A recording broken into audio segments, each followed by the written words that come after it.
Ouvi meu nome numa ligação no Viva Voz, e ali eu entendi tudo. Meu nome é Helena, tenho 67 anos e moro em Belo Horizonte, num apartamento pequeno no bairro Cidade Nova. 2 quartos, sala, cozinha, uma varandinha onde eu ponho as plantas. Nada de luxo, mas é meu. Paguei prestação por prestação durante 28 anos. 28 anos trabalhando como auxiliar de limpeza em hospital, acordando às 4 da manhã, pegando 2 ônibus, voltando de noite com as pernas inchadas. Quando eu terminei de pagar, fiz uma festa só pra mim. Comprei um bolo na padaria, acendi uma velinha e agradeci a Deus. Eu tinha conseguido. Uma mulher sozinha, viúva aos 42, mãe de 2 filhos, tinha conseguido ter um teto que ninguém podia tirar. Ou pelo menos era isso que eu pensava. Naquela terça-feira de junho, eu estava na sala dobrando roupa. A janela aberta, o barulho dos carros lá embaixo, o sol da tarde entrando quente. Minha filha Patrícia tinha me ligado de manhã dizendo que ia passar lá com o marido dela, o Fábio. Disse que precisavam conversar sobre umas coisas importantes. Eu nem estranhei muito. A Patrícia sempre foi meio seca, meio direta.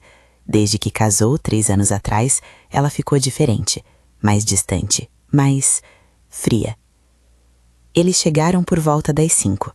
Eu abri a porta e logo vi que tinha algo errado. A Patrícia estava séria demais. O Fábio nem me cumprimentou direito. Entrou já puxando o celular do bolso. Sentaram no sofá, aquele sofá bege que eu comprei usado, mas que tá novinho porque eu cuido. Eu ofereci café. A Patrícia disse que não precisava. Eu fui pra cozinha fazer mesmo assim. É costume meu, sabe? Receber as pessoas com alguma coisa. Coloquei a água pra esquentar, peguei a caneca, o coador. Foi quando ouvi o celular do Fábio tocar. Ele atendeu e colocou no Viva Voz. Eu tava ali na cozinha, a porta entreaberta, a menos de 3 metros deles. Eles acharam que eu não ia ouvir, ou talvez nem ligassem. A voz do outro lado era de um homem mais velho, grave. E aí? Vocês estão na casa da véia? Véia. Ele me chamou de véia. O Fábio respondeu baixinho, mas o viva voz amplificava tudo. Tamo sim. Ela tá fazendo café. Ótimo. Vocês levaram os papel? Levei. Tá tudo aqui. Procuração, declaração de venda, tudo. A voz do homem continuou. Então é só fazer ela assinar. Fala que é pra regularizar, que tem problema de IPTU atrasado, que pode perder o apartamento se não fizer isso. Véia tem medo dessas coisas. Ela assina. Eu segurei na pia. Minhas pernas começaram a tremer. A Patrícia entrou na conversa. E se ela perguntar demais? Se ela quiser ler?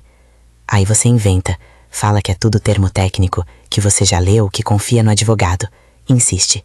Ela assina sem entender. Sempre assina. Vocês acham que véia de quase 70 anos vai entender papel de cartório? O Fábio riu. Um riso baixo, mas eu ouvi. E depois? Ele perguntou. Depois vocês levam pro cartório amanhã cedo. Eu já deixei tudo acertado lá. A procuração sai, a declaração de venda sai e em 1 semana o apartamento tá transferido. Aí vocês fazem o que quiser. Vende, aluga, o que for. A grana é de vocês. E a Helena? A Patrícia perguntou. A voz dela tava estranha. Fina demais. A Helena é o quê? Ela continua morando aí, por enquanto. Depois vocês dão um jeito. Fala que vai reformar, que precisa desocupar uns meses, sei lá. O apartamento não é mais dela, então problema de vocês. E se ela descobrir antes? Se ela não assinar? Silêncio. Depois a voz do homem voltou, mais séria. Se ela não assinar, vocês vão pelo plano B. Entram com pedido de interdição. Falam que ela tá ficando esquecida, que não consegue mais cuidar das próprias coisas. Eu conheço o médico que faz laudo. É mais demorado, mas funciona. Mas é melhor tentar pelo jeito fácil primeiro. Véia sempre cede. Naquele segundo, eu entendi que eu não era mãe naquela casa. Eu era alvo. Se você já passou por humilhação dentro da própria família, se inscreve e comenta "Eu mereço respeito". Eu desliguei o fogo debaixo da chaleira. Nem percebi que a água já estava fervendo, saindo vapor, chiando. Eu só fiquei ali, parada, segurando a borda da pia, sentindo o mundo rodar. Minha filha, a menina que eu carreguei na barriga, que eu amamentei, que eu levantava de madrugada quando chorava, que eu levei no colo pro hospital quando teve pneumonia, que eu paguei escola, roupa, material, tudo no sacrifício. Essa menina estava ali na minha sala, combinando de me roubar. Respirei fundo, sequei as mãos no pano e saí da cozinha. Quando eles me viram, o Fábio desligou o telefone na mesma hora. A Patrícia deu um sorrisinho forçado. Mãe, o café não vem? Eu não respondi logo. Fiquei ali parada, olhando para os dois. O Fábio desviou o olhar. A Patrícia continuou me encarando, mas o sorriso já tinha sumido. Eu ouvi. Eu disse. Silêncio. Ouviu o quê, mãe? Tudo. A ligação, o plano, os papéis que vocês trouxeram. A cara da Patrícia ficou branca. O Fábio se levantou do sofá. Dona Helena, a senhora tá entendendo errado. Entendendo errado? Eu dei um passo na direção deles. Eu ouvi vocês falando que eu sou véia, que eu assino sem entender, que vão tirar meu apartamento de mim. Eu ouvi tudo, Fábio. Tudo. A Patrícia se levantou também, cruzou os braços. Mãe, a gente só tá tentando ajudar. Esse apartamento tá virando um peso pra senhora. A senhora não consegue mais cuidar direito, as contas estão sempre confusas. A senhora esquece de pagar. Que contas confusas? Eu pago tudo no débito automático. Eu não esqueço nada. A senhora tá ficando velha, mãe. A gente só quer garantir que a senhora não perca isso aqui. Se a gente não cuidar, qualquer golpista pode enganar a senhora. Eu ri. Mas não era risada de alegria. Era aquele riso amargo que dói na garganta. Golpista. Vocês que estão tentando me enganar. Vocês que trouxeram um papel falso para eu assinar. O Fábio deu um passo na minha direção. Não é papel falso. É uma procuração. Pra gente poder ajudar a senhora a resolver as coisas. É normal. Normal é vir com mentira? Normal é combinar pelas minhas costas? A Patrícia suspirou. Aquele suspiro cansado de quem tá perdendo a paciência. Mãe, a gente não queria ter que fazer desse jeito. Mas a senhora é teimosa. A gente precisa desse apartamento. A gente tem dívida, a gente precisa de dinheiro. E a senhora mora aqui sozinha, num lugar que vale 400 mil reais. Não faz sentido. Não faz sentido? Minha voz saiu mais alta do que eu queria. Eu paguei esse apartamento. Eu trabalhei 28 anos para ter isso aqui. E agora vocês acham que podem chegar e tomar? O Fábio passou a mão no cabelo. Olha, dona Helena, a gente pode resolver isso de forma boa ou de forma ruim. A escolha é sua. Como assim? Ele me olhou direto nos olhos, e o que eu vi ali me deu calafrio. A gente pode fazer uma transferência amigável, a senhora assina os papéis, a gente cuida de tudo, e a senhora continua morando aqui tranquila. Ou a gente pode fazer do jeito difícil. A gente entra com um pedido de interdição, alega que a senhora não está mais em condições, arruma laudo médico, e aí a gente assume a curatela. Aí sim a senhora perde o controle de tudo. Banco, documentos, tudo. E aí a gente decide se a senhora fica ou não fica morando aqui. Eu senti minhas pernas fraquejarem. Me apoiei na parede. Vocês estão me ameaçando? A Patrícia desviou o olhar. A gente tá sendo realista, mãe. A vida não é conto de fadas. A gente precisa de dinheiro. E a senhora tem um patrimônio parado. É só bom senso. Eles foram embora logo depois. Deixaram os papéis em cima da mesa. Uma procuração. Uma declaração de venda. Tudo bonitinho, tudo impresso. Com um lugarzinho para eu assinar. Quando a porta fechou, eu desabei no sofá. Fiquei ali, olhando pro teto, tentando processar o que tinha acabado de acontecer. Minha filha tinha vindo aqui para me roubar. Minha própria filha. Chorei. Chorei muito. Chorei até cansar. Até não ter mais lágrima. E quando parei, fiquei só olhando para a parede, sentindo um vazio enorme no peito. Aquela noite eu não dormi. Fiquei deitada na cama, no escuro, ouvindo o barulho da rua. Cada vez que eu ouvia um carro parar, meu coração acelerava. Eu tinha medo que eles voltassem. Medo de arrombassem a porta. Medo de acordar e não estar mais na minha casa. No outro dia, logo cedo, a Patrícia me ligou. Eu não atendi. Ela ligou de novo. E de novo. Mandou mensagem. Mãe, a gente precisa resolver isso hoje. O prazo é curto. Se a senhora não assinar, a gente vai ter que fazer do outro jeito. Eu fiquei olhando que a mensagem. Prazo? Que prazo? Era tudo mentira.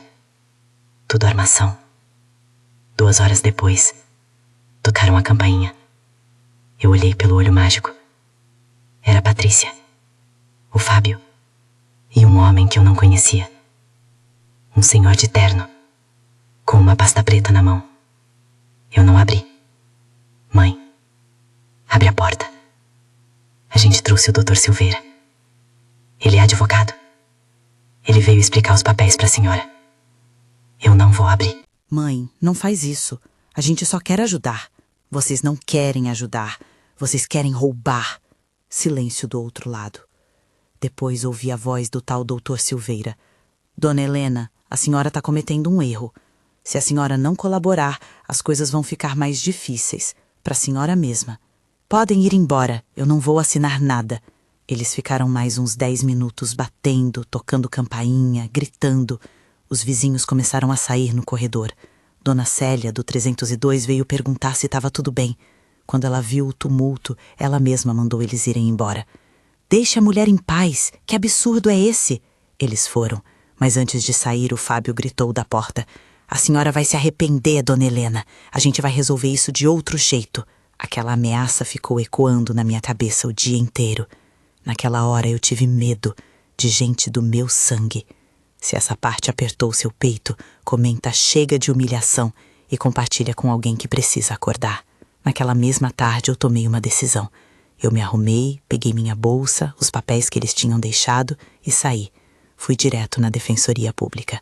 O lugar estava cheio, gente esperando, criança chorando, aquele cheiro de lugar público. Eu peguei uma senha e sentei. Fiquei quase 2 horas esperando, mas eu não ia desistir. Quando me chamaram, entrei numa salinha pequena. O rapaz que me atendeu era jovem, devia ter uns 30 anos, óculos, jeito sério. A senhora pode me contar o que está acontecendo? Eu contei tudo. A ligação no Viva Voz, as ameaças, os papéis falsos. Quando terminei, ele estava anotando tudo. A senhora trouxe esses papéis? Eu mostrei. Ele leu, fez uma cara feia. Isso aqui é fraudulento. Essa procuração daria poderes irrestritos para eles. Vender, hipotecar, tudo. E essa declaração de venda é para transferir o imóvel por valor muito abaixo do mercado. Se a senhora tivesse assinado, a senhora perdia tudo. Eles disseram que se eu não assinar, vão entrar com interdição. Ele assentiu. É comum. Mas a senhora está lúcida, orientada. Eles não vão conseguir. Mas a gente precisa te proteger agora. Vou orientar a senhora a fazer 3 coisas. Primeiro, vai na delegacia do idoso e registra um boletim de ocorrência. Isso é crime. Segundo, vai no cartório e faz uma declaração pública de que a senhora está em pleno uso das suas faculdades. Terceiro, a gente vai pedir uma medida protetiva. Isso vai impedir eles de se aproximarem da senhora. E o apartamento? O apartamento é seu. Ninguém tira isso sem a sua autorização. Mas vou te pedir mais uma coisa. Tira cópia de todos os seus documentos. Escritura, RG, CPF, comprovante de pagamento do IPTU. Guarda tudo. Se eles tentarem alguma coisa, a gente tem como se defender. Saí de lá com uma lista na mão. E pela primeira vez em dias, eu senti um fio de esperança. Fui direto na delegacia do idoso. A delegada que me atendeu era uma mulher de uns 50 anos. Cabelo curto, olhar firme. A senhora fez certo em vir aqui. Isso é violência patrimonial. É crime contra o idoso. Vou registrar tudo. E vou emitir um ofício para o cartório, avisando que qualquer movimentação no nome da senhora precisa ser comunicada para a gente. Quando saí da delegacia já era noite, mas eu ainda tinha uma coisa para fazer. Passei no cartório antes de fechar. Pedi uma certidão atualizada da escritura do meu apartamento. A moça me atendeu rápido. Viu que eu estava aflita. Tá tudo certinho aqui, dona Helena. O apartamento tá no seu nome. Nenhuma movimentação recente. E se alguém tentar fazer alguma coisa? Com a escritura no seu nome e a senhora presente, ninguém faz nada. Relaxa. Voltei para casa com os papéis debaixo do braço. Tranquei a porta com a corrente. Sentei na mesa da cozinha e abri tudo. Escritura, boletim de ocorrência, certidão. Tava tudo ali, preto no branco. Prova de que eu não tava louca. Prova de que eu tinha razão. Naquela noite eu dormi um pouco melhor. Mas a guerra não tinha acabado. 3 dias depois recebi uma notificação, um papel oficial, entregue por um motoboy. Era uma intimação. Patrícia e Fábio tinham entrado com pedido de interdição. Alegavam que eu estava com sinais de demência, que eu não conseguia mais cuidar de mim mesma, que eu precisava de curador. Quando li aquilo, senti um ódio que eu nunca tinha sentido na vida. Liguei para o rapaz da defensoria. Ele me acalmou. Relaxa, eles vão precisar de laudo médico, de prova, e a gente tem toda a documentação mostrando que a senhora está bem. A gente vai contestar. Fica tranquila. O processo demorou quase 2 meses. Nesse tempo, a Patrícia não falou mais comigo. O Fábio também não. Mas eu sabia que eles estavam tramando. Eu via o carro deles parado na rua às vezes, me vigiando. Uma vez a Patrícia entrou no prédio e tentou convencer o síndico a me internar. Minha mãe tá ficando perigosa. Ela deixa o gás ligado, esquece a porta aberta. Alguém precisa cuidar dela. O síndico, seu Manuel, um senhor de 60 e poucos, me conhecia há anos. Ele mandou ela embora. Sua mãe tá bem, moça. Quem tá causando problema aqui é você. Quando chegou o dia da audiência, eu tava nervosa. Meu advogado da defensoria me acompanhou. A Patrícia e o Fábio estavam lá com o Dr. Silveira. O juiz, um homem de uns 50 anos, de óculos, leu o processo todo. Depois me olhou. A senhora pode me dizer como tá se sentindo? Eu tô bem, doutor. Eu sei o meu nome, sei que dia é hoje, sei onde eu moro. Eu pago minhas contas, eu cuido da minha casa. Eu não tô doente. Eu só tô sendo perseguida pela minha própria filha. Ele assentiu. Pediu os documentos. Meu advogado entregou tudo. A escritura, o boletim de ocorrência, a certidão do cartório, a declaração de lucidez. O juiz leu tudo. Depois olhou para Patrícia. A senhora tem algum laudo médico comprovando a alegação de demência? O Dr. Silveira se mexeu na cadeira. Excelência, a gente está providenciando. Então não tem. Silêncio. O juiz tirou os óculos, e quando falou a voz dele era dura. Eu vejo muitos casos de abuso contra idosos, mas esse aqui é um dos mais descarados que já passou por mim. A requerente tentou fraudar a própria mãe, forjar documentos e agora está usando o sistema para conseguir o que não conseguiu por meios ilícitos. Eu nego o pedido de interdição. E mais, vou determinar que a requerente pague as custas processuais e responda por litigância de má-fé. Além disso, vou oficiar o Ministério Público para investigar a tentativa de estelionato. A Patrícia ficou branca. O Fábio abaixou a cabeça. O juiz olhou para mim. A senhora tem o direito de viver em paz. E a sua casa é sua. Ninguém tira isso da senhora. Naquele dia eu não destruí minha família. Eu destruí a mentira. Saí daquele fórum com a cabeça erguida. Meu advogado me cumprimentou feliz. Dona Célia, que tinha ido comigo como testemunha, me abraçou. Você conseguiu, Helena. Você conseguiu. A Patrícia não olhou para mim. Saiu dali com o Fábio e o advogado, rápido, de cabeça baixa. Nos meses seguintes, a vida foi voltando ao normal. Devagar. Eu continuei morando no meu apartamento.